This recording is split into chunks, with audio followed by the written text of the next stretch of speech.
Bonjour et bienvenue. Aujourd'hui, on va se plonger dans une question qui a l'air toute simple comme ça, mais qui est en fait incroyablement complexe. Oui, tout à fait. Comment est-ce qu'on apprend à des enfants de 5 ans à penser? Eh bien, à penser comme un programmeur. Et c'est un sacré défi. Et là, attention, on ne parle pas juste de savoir s'il faut choisir un petit robot mignon ou la dernière tablette à la mode. On va voir qu'une étude menée en France a donné des résultats Assez surprenant, oui. complètement à l'envers de ce qu'on pourrait imaginer. C'est le moins qu'on puisse dire. Notre guide pour cette exploration, c'est une publication de recherche de l'archive ouverte HAL. C'est ça, une source très sérieuse. Le titre est un peu long. Hypothèse de la distance appliquée à la robopédagogie pour les enfants en maternelle. Un peu technique, oui. Voilà. Notre but, ça va être de décortiquer cette étude qui a été menée sur plus de 200 élèves de grande section.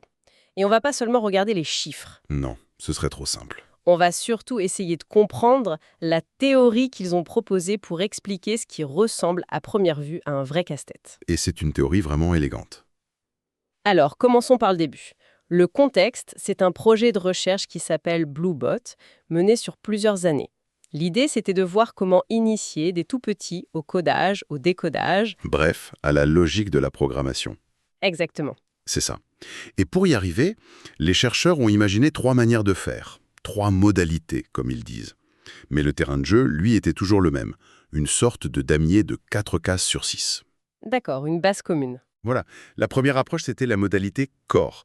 Et là, c'est un enfant qui devient le robot. Ah oui. Hmm. Oui, il se déplace sur un immense damier de 3 mètres sur 2, tracé par terre, et il obéit aux instructions que ses camarades lui donnent. Et j'imagine l'ambiance dans la classe. Avance, tourne à droite. Non, l'autre droite. Ça doit être vivant. Très vivant et surtout très concret. C'est l'incarnation totale du concept. D'accord. Ensuite, deuxième modalité un peu plus classique, c'est le robot. Là, les enfants sont autour d'une table et ils programment un vrai petit robot jouet, le fameux Bluebot. Ok, ça c'est l'image d'Épinal qu'on a tous de la robotique à l'école. On appuie sur les boutons. Exactement. Avance, tourne à gauche, avance. Et la troisième, enfin, c'est la modalité tablette. Le tout numérique. Tout se passe sur un écran. L'enfant utilise une application pour guider un petit avatar sur le même type de damier, mais virtuel cette fois. D'accord, donc on a 3 approches, hein. Je suis le robot, je contrôle un robot physique et je contrôle un robot virtuel. Mais comment on mesure ce qui marche le mieux? Alors, le protocole est très malin. Avant et après les séances, tous les enfants, sans exception, passent exactement le même test. Le même pour tout le monde. Oui, et c'est crucial. Un test sur une simple feuille de papier A4. L'évaluation est donc complètement neutre. Intéressant. Et on leur demande quoi? 3 choses. Du décodage, on leur donne une séquence de flèches et ils doivent tracer le chemin. Du codage, l'inverse, on leur donne un chemin, à eux de dessiner les flèches. Logique, Et enfin, la conception, inventer un chemin et le coder. Un peu plus créatif. c'est très solide comme méthode. Ça veut dire que le test final est le même, qu'ils aient joué sur un tapis de 3 mètres ou sur un écran de 10 pouces. C'est exactement l'idée. Et pour rendre la comparaison encore plus juste, ils ont créé plusieurs groupes. Des groupes monomodalité, un groupe ne faisait que le corps, un autre que le robot, un troisième que la tablette. Une seule activité chacun. Voilà. Puis des groupes bimodalité qui combinaient 2 activités. Corps puis robot, et un autre robot puis tablette. Et j'imagine un groupe témoin. Bien sûr, un groupe témoin ou placebo qui ne faisait aucune de ces activités, pour être sûr que la progression n'est pas juste due au fait qu'ils grandissent. Bon, le décor est planté. J'imagine que la première conclusion, c'est que faire quelque chose, c'est toujours mieux que de ne rien faire. Oui, heureusement, c'est le premier résultat le plus rassurant. Tous les groupes qui ont participé à une activité quelle qu'elle soit ont progressé beaucoup plus que le groupe témoin. Et l'initiation a donc bien eu un effet. Absolument. Mais c'est quand on compare les groupes entre eux que les choses deviennent vraiment, vraiment étranges. Alors, allons-y. Le moment de vérité. Quelle méthode a été la plus efficace? Intuitivement comme ça, je parierais sur la modalité corps. Ah oui? Pourquoi? Ben, pour un enfant de 5 ans, utiliser son propre corps pour comprendre un concept, ça me semble la base, non? C'est une très bonne intuition. Et beaucoup de pédagogues pensent comme vous. Et pourtant, c'est là qu'on prend la première claque. Ah, Si on regarde les meilleures progressions, les scores dits honorables moyens, le groupe corps seul obtient 15%. C'est bien, mais mais c'est pas le meilleur. 15%, c'est pas énorme. D'accord. Et le petit robot, l'outil classique? le robot seul, c'est 14%. Quasiment pareil. Oui, c'est kiff-kiff. Et alors la tablette, c'est la grande déception. Le groupe tablette seul est bon dernier, avec seulement 7% de réussite. Attendez, 7%, c'est un échec cuisant là. Donc si je résume, les méthodes utilisées seules ne sont pas incroyablement efficaces et la tablette est de loin la pire. C'est exactement ça.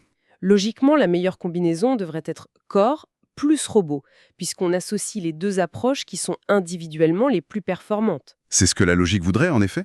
Mais l'étude montre tout le contraire. C'est-à-dire, La combinaison gagnante est de très très loin. C'est robot plus tablette. pardon? C'est une blague? Pas du tout. Elle explose les compteurs avec 39% de réussite. Non. On prend la méthode à 14% et on la combine avec la pire de toutes, c'est la 7%, et ça donne le meilleur résultat de toute l'étude. Oui, Mais c'est complètement fou. C'est comme si on mélangeait deux ingrédients pas terribles pour obtenir un plat de grand chef. Comment c'est possible? c'est exactement le paradoxe qui est au cœur de l'étude. Et ça ne s'arrête pas là. Ah, il y a encore autre chose? Oui. La combinaison corps plus robot, qui sur le papier aurait dû être excellente, arrive deuxième avec 26%. Ce qui est bien, mais Mais c'est largement battu par l'association improbable du robot et de la tablette. Tout se passe comme si l'outil le moins efficace, la tablette, devenait une sorte d'ingrédient magique une fois combiné au robot. donc le duo des cancres bat tout le monde. C'est un vrai mystère. Il doit y avoir une subtilité quelque part. Il y en a une, et elle ajoute une couche de complexité. Ces deux combinaisons qui gagnent, RT et BR, sont aussi celles qui créent le plus de difficultés. Comment ça? Elles génèrent le plus grand nombre de scores faibles ou même de régressions. Des enfants qui font moins bien au deuxième test qu'au premier. Ouais, quand même. Oui, on a 29% de mauvais résultats pour le groupe robot plus tablette. On dirait que ces combinaisons polarisent les élèves. Soit ça les propulse vers le haut, soit ça les met en grande difficulté. D'accord. Alors là, on a un vrai casse-tête. Le résultat n'a aucun sens à première vue. J'imagine que les chercheurs ont dû se gratter la tête un moment. Un bon moment, je pense. Ils ont d'abord testé une première hypothèse, assez évidente. L'hypothèse de la double modalité. Qu'est-ce que c'est? L'idée est simple. Premièrement, les enfants des groupes combinés ont passé 2 fois plus de temps sur le sujet, donc ils ont plus pratiqué. D'accord. Plus de temps, plus d'apprentissage. Et deuxièmement, en s'appuyant sur la théorie des intelligences multiples, on peut se dire que varier les outils, un plus physique, l'autre plus visuel, permet de toucher plus de profils d'enfants différents. Ça semble logique. Plus de temps, plus de variété, ça devrait être mieux. Mais ça n'explique pas le cœur du problème. Non, en effet. Ça explique pourquoi deux modalités c'est mieux qu'une, mais ça n'explique absolument pas pourquoi le duo des moins bons est le meilleur de tous. Et ça n'explique pas non plus pourquoi ces groupes créent autant d'échecs. Il manque la pièce maîtresse du puzzle. Exactement. Cette hypothèse est une partie de l'explication, mais ce n'est pas la clé. Et c'est là qu'ils sortent leur théorie principale, la plus élégante, l'hypothèse de la distance. L'hypothèse de la distance. Oui. L'idée, c'est que plus un outil pédagogique est éloigné de la réalité physique de l'enfant, plus il est abstrait, et donc plus il demande un effort cognitif important. Et pour un enfant de 5 ans? Pour un enfant de 5 ans, un saut dans l'abstraction qui est trop grand peut devenir un obstacle insurmontable.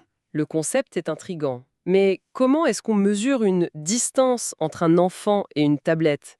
Ce n'est pas en mètres, j'imagine. Non, c'est plus subtil. Les chercheurs la décomposent en 2 axes. Le premier, c'est l'axe de la taille, une distance qu'on pourrait qualifier de physique. D'accord. La référence, c'est la feuille de test A4. Par rapport à cette feuille, l'écran de la tablette a une taille très similaire. La distance est donc nulle, c'est un isomorphisme. Ok. Le tapis du robot est un peu plus grand, la distance est proche. Par contre, l'immense damier de 3 mètres de la modalité corps, lui, a une distance élevée. Je vois. Pour un enfant qui fait à peine plus d'1 mètre, il est impossible de voir ce grand damier en entier. C'est un peu comme essayer de lire une carte en ayant le nez collé dessus. C'est exactement ça. On voit le détail, mais on perd la vue d'ensemble. Précisément. Les chercheurs parlent de vision anamorphosée. Ça rend la planification d'un trajet très très compliquée. Ça, c'est le premier axe. Et le deuxième? Le deuxième, c'est l'axe de la sensoperception, une distance liée au toucher, au tangible. Et là, la référence, c'est le corps même de l'enfant. Mon propre corps qui agit. Exactement. L'expérience est directe, immédiate. Pour le robot, c'est un objet qu'on peut prendre dans ses mains, toucher, manipuler. La distance est donc proche. Et la tablette, j'imagine? Pour la tablette, l'environnement est virtuel. On ne peut pas saisir le personnage à l'écran, on ne peut pas sentir les cases. Le lien entre le doigt qui glisse sur du verre et le mouvement d'une image est purement symbolique, C'est abstrait. très abstrait. La distance senso-perceptive est donc éloignée. D'accord, donc si on résume, on a une sorte de carte. La modalité corps, c'est proche pour le toucher, mais lointain pour la taille. C'est ça. La tablette, c'est tout l'inverse. Proche pour la taille, mais lointaine pour le toucher. Et le robot se retrouve pile au milieu. Il est dans une position idéale, intermédiaire, équilibrée. Une distance proche sur les deux tableaux. C'est un objet physique de taille raisonnable. Et c'est cette carte qui permet d'expliquer le paradoxe. C'est elle qui éclaire tout. Si la tablette seule est si peu performante, c'est parce que sa grande distance de toucher, sa nature abstraite, est une barrière cognitive trop haute pour la plupart des enfants de cet âge.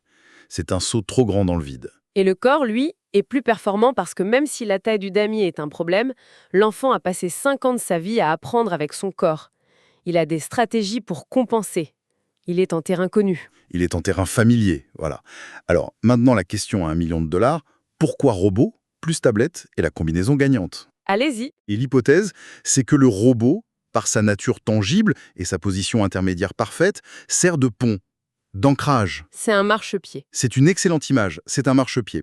Un ancrage dans le réel qui aide l'enfant à faire la transition vers le monde virtuel et abstrait de la tablette. Donc le robot est un traducteur entre le monde physique et le monde symbolique. Il prend l'enfant par la main pour l'aider à traverser cette fameuse distance. Exactement. C'est pour ça que l'outil le plus faible devient si puissant quand il est bien accompagné. C'est génial comme explication. Ça résout le puzzle. Le robot ne fait pas que s'ajouter à la tablette, il la rend compréhensible.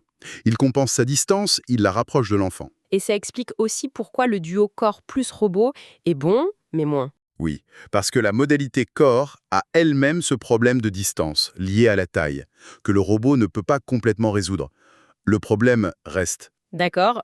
La théorie est passionnante, mais en pratique, ça donne quoi? Qu'est-ce qu'un enseignant en maternelle peut vraiment en tirer au quotidien? Alors, les implications sont très concrètes. D'abord, l'étude confirme qu'il est bon de varier les approches. Il n'y a pas un seul meilleur outil, car les enfants ont des profils différents. Ça, c'est la base. Mais surtout, elle suggère qu'il y a un ordre, une séquence pédagogique qui serait idéale. Un parcours à suivre. Exactement. Un parcours qui suit la logique de la distance. Il faudrait commencer par le plus proche, le plus familier, le corps. La base. Ensuite, introduire le robot. C'est l'étape intermédiaire, un objet extérieur mais toujours tangible. Et seulement à la fin, passer à la tablette, l'outil le plus abstrait. C'est un cheminement progressif du concret vers l'abstrait. Du proche vers le lointain. Ça maximise les chances que tous les enfants embarquent et comprennent le concept. Donc ce n'est pas tant les outils eux-mêmes qui comptent, mais l'ordre dans lequel on les présente. C'est une question de pédagogie avant d'être une question de technologie. Tout à fait. Et l'étude soulève un dernier point très important, le temps. Il est crucial de laisser aux élèves assez de temps pour s'approprier chaque outil. Ah oui. Les chercheurs notent que dans leur expérience, le matériel était prêté et tourné entre les écoles, ce qui a pu mettre une certaine pression.